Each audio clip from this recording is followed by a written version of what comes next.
welcome. Thanks for this special broadcast. With us is Sadhguru, and I'm not going to introduce you, but do you promise to make this a honest and feisty interview, sir? Because… Feisty, yes, and honest for sure, but you have to make it penetrating. Sadhguru, is this a bad time for anyone to be associated with religion, mysticism, yoga in any form? Is there a pushback, a blowback against men of God of all shades? I don't think so. I don't experience that. And I think that is only in a few newsrooms. That's not there in the street, that's not there with the people. But definitely, it's a little black mark on everybody's face, some people's behavior and their whatever. But I don't think it is so, it's not true in any sense in our activity, because our activity is built with a certain openness and a certain involvement of the people. Everything is done democratically, everything is wide open, and there are no secret caves in our centers, everything is wide open and open to everybody. So, it doesn't in any way touch us. But then doesn't everyone get lumped together? Because I'll be honest… Unfortunately, yes. In the media only, not in the world. No? Even among people there is a sense that religion has been turned into a business. I don't know whether religion has turned into a business or not, I don't want to comment about that. The spiritual process is run in a certain way, and it is run by the people. There is no some other organization beyond the people, it's the people. Like for us, Isha Foundation is a totally volunteer organization. Everybody is there by choice. If you do one thing that they don't like, they will leave tomorrow morning, because there is no any kind of trap that with which they're held, there's no rope to hold them as such. So it's always on a volunteer basis. That's why our workspaces and our lives are beautiful, because everybody is there because they want to be there. It's very different. But Sadhguru, tell me this, when we looked at Gurmeet Singh, I'm not going to use Baba Ram Rahim… No, all those people who are thinking everything has to be secular, I think he's a perfect example of your secularity. Why do you say that? Huh? No, because our idea of secularism is, if you say one word, you have to say three words. So, Amar Akbar Antony is your idea of secularism, then well, you got it. Because he had Ram and Rahim in his name. Yeah. So with Gurmeet Singh, there were all sorts of atrocities that he was perpetrating on his followers. There are stories about how… and now we know he's convicted of 2 rapes. There were men who were apparently castrated, and yet everyone stayed on. Why do some people, just in the name of religion, have this hold over hundreds of people who are being exploited in all manner, and yet they are there? Even I'm not able to figure that, because I've raised people around me in such a way that even if I say one senseless thing, my people will stand up and say, Sadhguru, this doesn't make sense. That's how I've brought up people around me. I cannot understand how you raise such a flock that at any cost they are with you no matter what the hell you're doing, which amazes me. If not, whatever… See, these cases and whatever, these are by law. What has to happen to anybody, not just whether he's a leader, he's a follower, he's this or he's that, it doesn't matter. What has to happen by law has to happen. What his people were trying to do, I mean, assembling around the court and creating that violence is, they were trying to force the hand of justice. They thought that they can do that. But similarly, similar things I think are also being done by news media, that you are trying to force the hand of justice by creating a certain hype. This should not happen. Justice should happen as per the law, not according to my likes and dislikes or your likes and dislikes. Just by the law, what has to happen must happen. This is a fundamental change I would like to see in this country, that this country doesn't run by my whim or your whim, this country becomes a law-abiding nation. Do you think, Sadhguru, they also get a large part of their power, in fact a major chunk of the power that some men and women exert as women of God or men of God, is because of their political patronage? I think it's the other way around. Because they have the power, see, you must understand it's a democratic process. Democratic process is a number game. Wherever there are numbers, a political leader will go and he has to solicit. That's part of his political, I would say, his political duty in a certain way. He has to solicit people's votes and support. Even if it's a tainted man? Tainted now, all right. Before that, how do you know he's tainted? This case is 15 years old. See, one thing you must understand, cases can be filed on anybody in this country without any basis. Any basis. I'm telling you, especially if you are in public life, the kind of ridiculous things that people file cases on is unbelievable. They say if I play music in the ashram, in a tiger reserve which is 200 kilometers away, 170 kilometers away, tigers are not able to sleep peacefully because I'm playing music in the ashram, okay? And people are saying, I have killed 100 elephants, Veerappan killed 500 but he had guns, I killed them with my bare hands, 100 elephants. I have destroyed an entire rainforest. Like this it goes on, these are all things that you can file a case.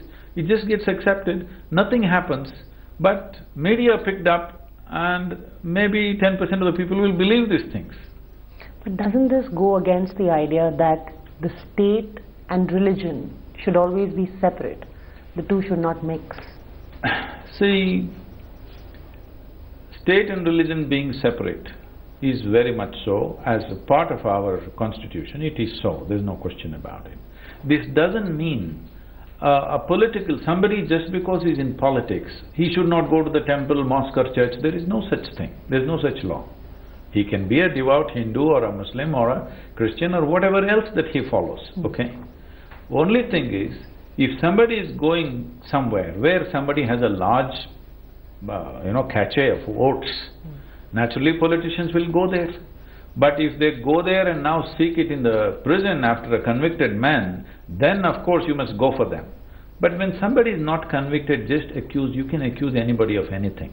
I am not trying to defend anybody. All I am saying is, if each one of us start taking our own judgments, leaving the law aside, we will become a nation of lynch mobs. This is different ways of lynching, you know. We should not do that. You can always point out, you can always expose something that's wrong, but you shouldn't go into a lynch mode, because once you go, then the law will not operate properly. Haven't we already become a nation of lynch mobs? Not yet. Here and there lynchings have happened. That is also, I would say, because there is no proper enforcement of law. There is no enforcement in a big way. So people take things into their own hands and act because the law enforcement is not equipped to handle 1.3 billion people. So those things we don't have to take as standard. Ugly things have happened, not just today, it's always been happening. Today because of too many cameras it may be captured, otherwise it's always been happening. These beatings and lynchings are unfortunately very much a part of rural society in this country. I've lived in this thing. Somebody thinks somebody is, somewhere it just happens, like I've seen this, very ugly situations. They think someone is kidnapping children because he's taking these children to sacrifice them somewhere. I don't know where this idea comes from. They just catch one strange guy and beat them to death right there. You can't do it. Sometimes I've tried to put my hand into it and save those guys, but it just doesn't work because the entire village gets into the act. But you don't think this is in any way related to religion or a certain tacit support of late to an ideology? See, people get lynched for a variety of things in this country. This is mainly because the enforcement is very, very slow.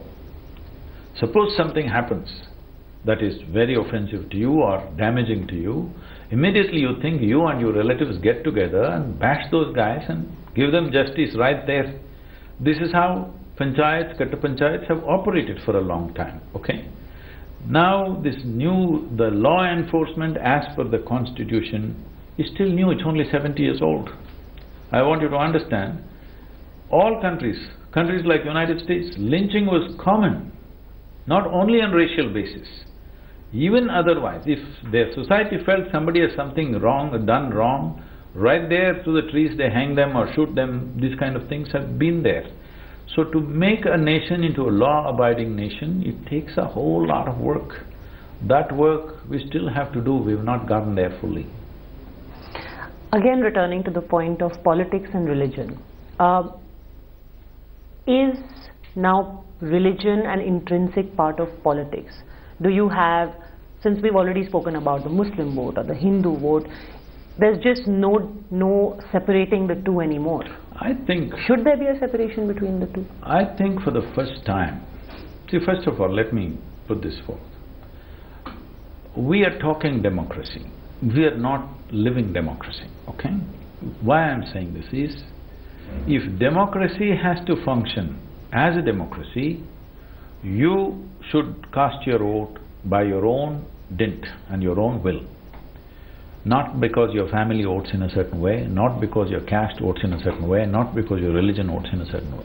Any en masse voting, either in the form of family or community or religion, any en masse voting means it is feudalism in the form of democracy. Still it's feudalistic.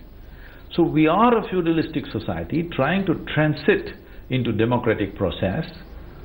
I don't think we are 100% successful, but I'm seeing for the first time in the last 5-6 years' time, people are beginning to vote beyond their caste, beyond their religion, because developmental politics, as it is being said today, is becoming a kind of a… not yet fully, but at least in the younger people, it is happening across religious groups, across caste groups. Younger people are beginning to vote for what they think is development. There's no question. Oh yes. Because aren't parties even now identified as a Hindu majoritarian party or a pro-Muslim party, or for example a Dravidian party? Even now we're talking about a Dravidian politics versus politics of development, which I don't even know if that's even in play. No, I'm not saying it is not there.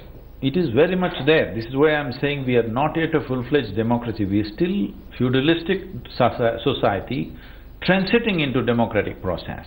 But I feel there is a better movement towards democracy, individual people voting on their own without considering what their religion or community or caste or creed thinks is definitely beginning to happen like never before, which is a welcome sign.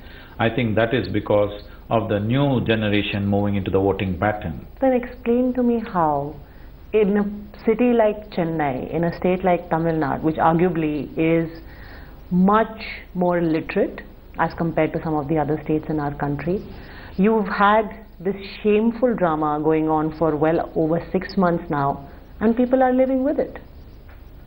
How are they allowing the political parties to get away with it? See, our love for cinema is more than our love for our mothers, our motherland, our nation, or even our own well-being.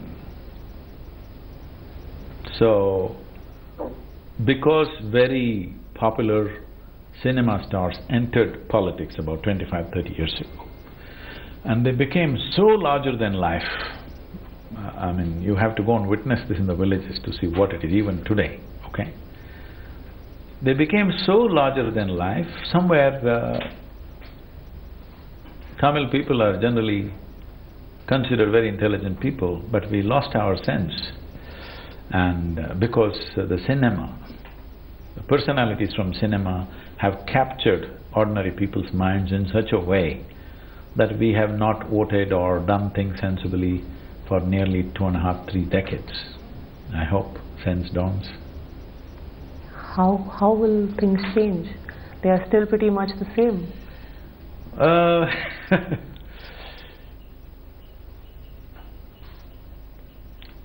At least you mentioned Dravidian politics. I think that is on the back burner now. Nobody is talking about Dravidian politics. Everybody is trying to talk developmental politics because the segment below 30 years of age doesn't care whether they're Dravidian or something else. They are looking for opportunities in their life. And that vote base has become so big right now. I don't know the percentages, but it's a large chunk. So that vote base doesn't think in terms of caste, creed or religion. That vote base thinks in terms of where are the jobs, where is the education, where is the Wi-Fi? That's the big question, okay? So, moving towards this is happening, unfortunately not rapidly enough. Do you think that is the reason why politicians at this point in Tamil Nadu are very wary of going into elections, because they think… Everybody is wary to go into election because they don't know what pattern to expect. The old patterns are gone. The stars are gone, okay? The star performers whose just one word would do things are gone. Now it's like a regular democracy, hard work. So nobody knows what will be the pattern of voting. Even the new stars who are trying to enter politics, a whole lot of people say they cannot win an election. Though they have massive support bases, in spite of that, many people on the ground believe even they cannot win the election per se, but they can have a strong chunk. And with that chunk, they may come to power, that's a different thing. But like olden times, olden is not the word, like old times, like MGR comes and sweeps, that sweeping is over. I don't think that'll happen again. So you think the superstar era is over, and any superstar saliva… No. Thinking it's over is not a wrong thing. It's not over, but that level of sweep is not possible. That means when you sweep, some things won't go with your broom. You still have a massive following, but the younger people will choose their own things, and development, opportunities, jobs, business opportunities, entrepreneurship, these things have become more important.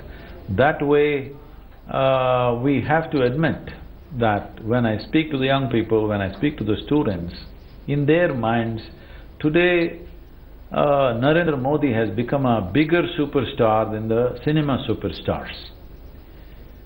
In a way, it is a positive development because at least from cinematic thing, they're moving into real life. Narendra Modi has a bigger appeal in Tamil Nadu than… Among the youth. Among the youth. They only hope he was Tamil. They want him to speak in Tamil because you must understand Tamil is not just a language, it is an entity. It is a civilization, it is an identity beyond language.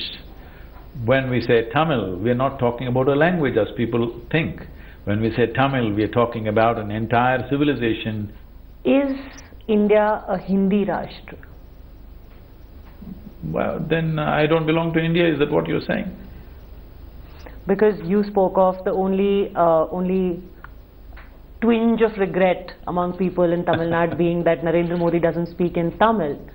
But no, all of this comes in the middle of a time where there is a renewed debate about whether we have a national language and whether a language is being imposed. See, when we divided the country, or we made the states in 1950, the Republic of India, we went for linguistic states.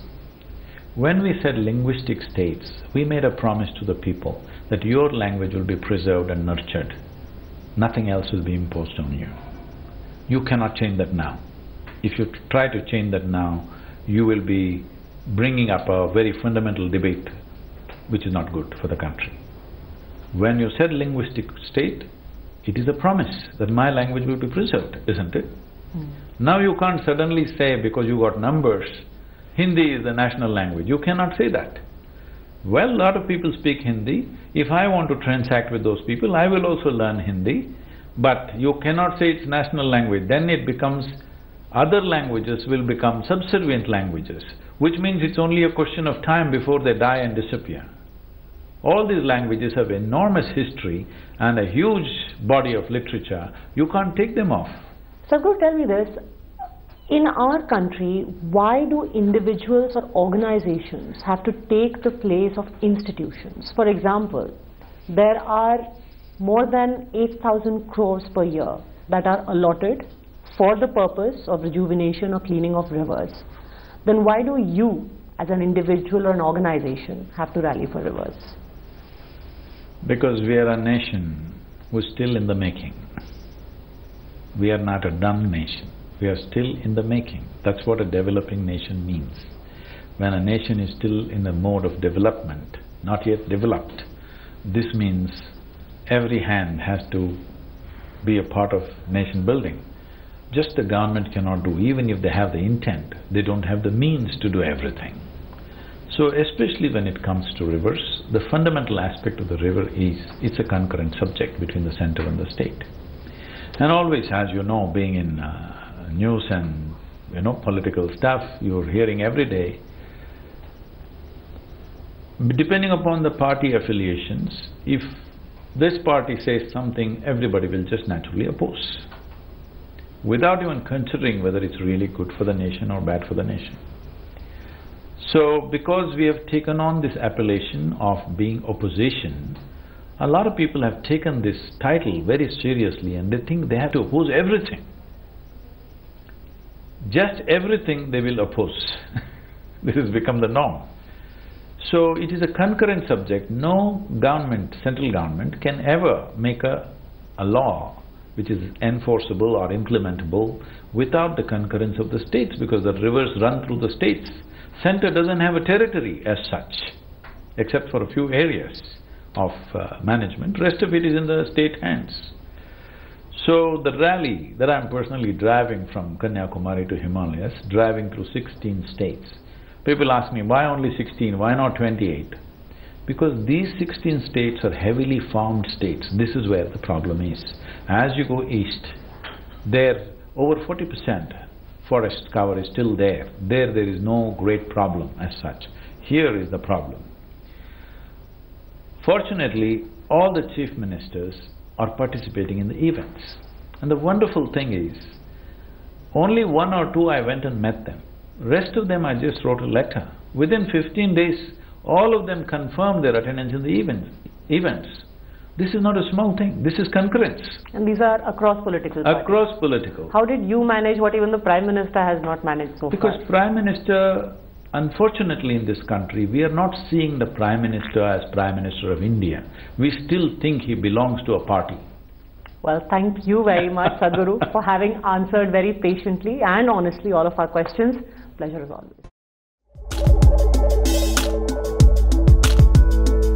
Thanks for watching the video. For more such news and updates, please like, share and subscribe to India Today. Also check out our other great videos from our channel. We know you will love to.